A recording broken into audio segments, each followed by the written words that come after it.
గత వీడియోలో 2 ఫార్ములాస్ గురించి మోషన్ ఫ్రీగా అయ్యేటువంటి 2 ఫార్ములాస్ గురించి మనం తెలుసుకున్నాం. ఇప్పుడు మరొక ఫార్ములాని, మూడవ ఫార్ములాని మోషన్ ఫ్రీగా అయ్యేందుకు మనం తెలుసుకోబోతున్నాం. ఆ ఫార్ములా ఎలా తయారు చేసుకోవాలి, ఎలాంటి పదార్థాలతో తయారు చేసుకోవాలి, ఎలా వాడుకోవాలి మొదలగు వివరాలు తెలుసుకోబోతున్నాం. ఈ ఫార్ములా ఎలా తయారు చేసుకోవాలంటే కేవలము 3 పదార్థాలతో మోషన్ ఫ్రీగా అయ్యేందుకు బ్రహ్మాండమైనటువంటి మరొక ఫార్ములాను కూడా తయారు చేసుకోవచ్చు. ఆ యొక్క ఫార్ములా తయారీకి కావాల్సిన పదార్థాలు 100 గ్రాములు కరక్కాయ పెచ్చల యొక్క చూర్ణం తీసుకోండి.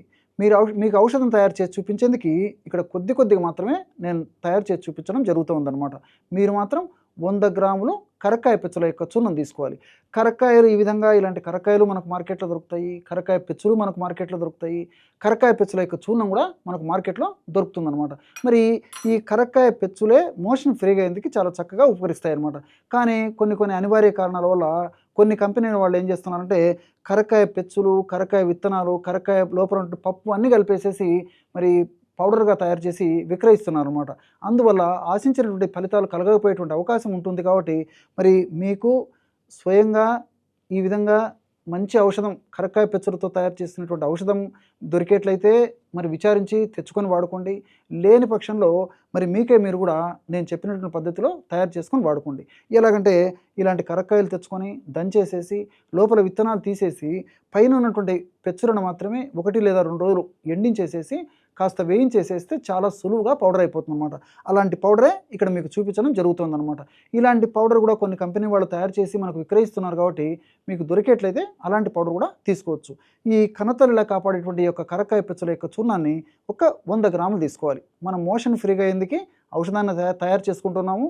అందులో భాగంగా కరక్కాయ పెచ్చల యొక్క చూర్ణాన్ని ఒక 100 గ్రాములు ఇక్కడ తీసుకోవడం జరిగిందనమాట. అలాగే రెండవ పదార్థంగా సోంపు తెలుసు కదా, జీలకర్ర కంటే కాస్త పెద్దగా ఉంటుంది. అదేవిధంగా తీపుగా అంటే కొద్దిగా తీపుగా ఉండేటువంటి పరిస్థితి ఉంటుంది. కాబట్టి మరి ఈ పెద్ద హోటల్స్లో ఆతిథ్యంలో భాగంగా అతిథులను గౌరవించే అందులో భాగంగా మనకు ఈ సోపు గింజలను కూడా మనకు ఆ యొక్క టేబుల్స్ మీద పెట్టడం సాంప్రదాయంగా వస్తుందన్నమాట. ఈ సోంపు గింజలు సంవత్సరం అంతా కూడా మనకు మార్కెట్లో దొరుకుతాయి. సోంపు గింజలను కాస్త వేయించేసేసి చూర్ణంలాగా తయారు చేసుకొని ఒక 50 గ్రాములు సోంపు గింజల చూర్ణం తీసుకోవాలి. అంటే కరక్కాయ పెచ్చల యొక్క చూర్ణం 100 గ్రాములు తీసుకున్నట్లయితే అందులో సగం మాత్రమే మనకి సోంపు గింజల చూర్ణం తీసుకోవాలన్నమాట. అలాగే మూడవ పదార్థంగా సైంధవ లవణం. బాగా నిదానంగా చూడండి, గమనించండి, నోట్ చేసుకోండి. ఇది కూడా చాలా చౌకైనటువంటి ధరకే మనకు సంవత్సరం అంతా కూడా డిపార్ట్మెంటల్ స్టోర్స్లోను, పచారీ కొట్లోనూ, జనరల్ స్టోర్స్లో కూడా దొరుకుతూ ఉంటుందన్నమాట.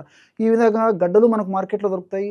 అదేవిధంగా చూర్ణం కూడా మనకు మార్కెట్లో దొరుకుతుంది. రాక్ సాల్ట్ అనేటువంటి పేరుతో పిలుస్తుంటారు అనమాట. 30-40 సంవత్సరాల క్రితము మన పూర్వీకులందరూ కూడా భారతదేశంలో వంటకాలలో భాగంగా ఈ యొక్క సైంధవ లవణాన్ని వాడేవాళ్ళు. కానీ కాలక్రమంలో వివిధ రకాల కారణాల రీత్యా మనం ఇప్పుడు వాడేటువంటి సాల్ట్ వాడడం జరుగుతుందన్నమాట. మరి ఆ రోజుల్లో సైంధవ లవణం మన పెద్దలు వాడుతున్నారు. కాబట్టి ఈ రోజుల్లో ఉన్నటువంటి ఈ అనేక రకాలైన వ్యాధులు, అంటే ఈ థైరాయిడ్కి సంబంధించినటువంటి వ్యాధులు కానీ, ఒబెసిటీ కానీ, అదేవిధంగా షుగర్ కానీ, కొలెస్ట్రాల్కి సంబంధించినటువంటి సమస్యలు కానీ, గుండె జబ్బులు కానీ, మెదడుకు సంబంధించినటువంటి సమస్యలు కానీ, అదేవిధంగా రక్తనాళాలకు సంబంధించినటువంటి సమస్యలు కానీ, జీర్ణాశయానికి సంబంధించినటువంటి సమస్యలు కానీ ఆ రోజుల్లో మరి ఇంత ఉధృతంగా వచ్చేవి కావన్నమాట. కాబట్టి సైంధవ లవణం మన పెద్దలు వాడడం కూడా ఒక కారణంగా అనుభవజ్ఞులు చెప్తున్నారనమాట. ఈ సైంధవ లవణ చూర్ణాన్ని ఒక 25 గ్రాములు మాత్రమే తీసుకోవాలి. మళ్ళీ ఒకసారి తెలుసుకుందామా. కన్నతల్లిలా కాపాడేటువంటి కరక్కాయ పెచ్చల యొక్క చూర్ణాన్ని ఒక 100 గ్రాములు తీసుకున్నాము. అదేవిధంగా సోంపు గింజలను వేయించి చేసినటువంటి చూర్ణాన్ని ఒక 50 గ్రాములు తీసుకున్నాము. చివరగా సైంధవ లవణ చూర్ణాన్ని కేవలము ఒక 25 గ్రాములు మాత్రమే తీసుకోవడం జరిగిందనమాట. ఈ 3 పదార్థాల్లో కూడా ప్రకృతి అనేక రకాలైనటువంటి మోషన్ ఫ్రీగా అయ్యేందుకు ఔషధాలను నిక్షిప్తీకరించి మానవాళికి ప్రసాదించడం జరిగిందనమాట. చూసారు కదా, కేవలము 3 పదార్థాలు. ఈ పదార్థాలన్నీ మనకు అందుబాటులో ఉండేటివే, ఈ చౌక ధరకు దొరుకుతాయి. ఎల్లవేళలా అందరికీ దొరికేటువంటి పరిస్థితి ఏర్పడుతుంది. ఔషధాలు తయారు చేసుకోవడం సులువు, అదేవిధంగా వాడుకోవడం సులువు, ఫలితాలు కూడా చాలా సులువుగా వచ్చేటువంటి పరిస్థితి ఏర్పడుతుంటుంది అనమాట. మనకు అన్ని సైడ్ బెనిఫిట్స్ ఉంటాయి. ఎలాంటి సైడ్ ఎఫెక్ట్స్ కూడా ఇలాంటి ఔషధాల వల్ల ఉండవు. చూసారు కదా, కేవలము 3 పదార్థాలతో బ్రహ్మాండమైనటువంటి ఈ మోషన్ ఫ్రీగా అయ్యేందుకు ఔషధం రెడీ అయిపోయింది. ఈ విధంగా తయారు చేసుకున్నటువంటి ఔషధాన్ని ఒక గాజు సీసాలో నిల్వ ఉంచుకొని రోజు రాత్రి పడుకునేటప్పుడు కాచి చల్లార్చినటువంటి నీళ్లు కానీ, అదేవిధంగా గోరువెచ్చని నీళ్లు కానీ, లేకపోతే గది ఉష్ణోగ్రత ఉన్నటువంటి నీళ్లు కానీ తీసుకొని ఆ 50 మిల్లీలీటర్ల నీళ్ళల్లో 1 టీ స్పూన్ అంటే ఇంచుమించు 5 నుంచి 6 గ్రాముల వరకు ఈ చూర్ణాన్ని ఒక 50 మిల్లీలీటర్ల నీళ్ళలో కలిపేసేయాలి. ఈ 3 పదార్థాలు ఈ యొక్క నీళ్ళలో ఈ పద్ధతిలో కలుపుకోవడం వల్ల ఫలితాలు మరింత శీఘ్రంగా సత్వరమే వెంటనే కలిగేందుకు అవకాశం ఏర్పడుతుంది. చూసారు కదా, కేవలము ఒక పావు నిమిషము లేదా ఒక అర నిమిషంలోపే బ్రహ్మాండమైనటువంటి మోషన్ ఫ్రీగా అయ్యేందుకు పానీయం రెడీ అయిపోయిందనమాట. ఈ యొక్క పానీయాన్ని రోజు రాత్రి కూడా సేవిస్తుండాలి. మనం ఆధునికంగా ఆలోచించినప్పటికీ కన్నతల్లిలా కాపాడేటువంటి కరక్కాయలో ఆంథ్రక్వినాన్సు, పాలిఫినాల్సు అనేటువంటి అనేక రకాలైనటువంటి చెబిలిన్సు, టానిన్సు అనేటువంటి అనేక రకాలైన రసాయన పదార్థాలు ప్రేవుల కదలికలను బాగా కలగజేసేసి మోషన్ ఫ్రీగా ఎందుకు ఉపయోగపడతాయి. అదేవిధంగా సోంపు గింజలు ఉన్నటువంటి అనతాలు, పాలిఫినాల్సు, ఫైబర్ అనేటువంటి అనేక రకాలైన రసాయన పదార్థాలు కూడా చక్కగా జీర్ణశక్తికి ఉపయోగపడమే కాకుండా ప్రేవుల కదలికలను సజావుగా జరిగి ప్రేవుల కదలికలు బాగా జరిగి మోషన్ ఫ్రీగా అయ్యేటట్టు సహకరించేందుకు సోపులో ఉన్నటువంటి వివిధ రకాలైన రసాయన పదార్థాలు ఉపయోగపడతాయి.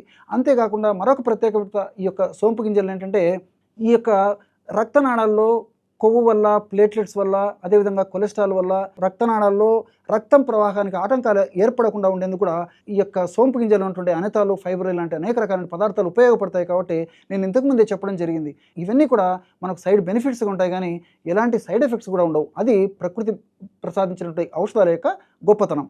అట్లే సైంధవ లవణం, ఈ యొక్క సైంధవ లవణం కూడా చక్కగా జీర్ణశక్తిని కలుగజేస్తుంది. జీర్ణాశయానికి సంబంధించినటువంటి వివిధ రకాలైనటువంటి ఎంజైములను బాగా ఉత్పత్తి చేస్తుంది. జీర్ణాశయానికి సంబంధించినటువంటి హార్మోన్స్ను బాగా ఉత్పత్తి చేస్తుంది.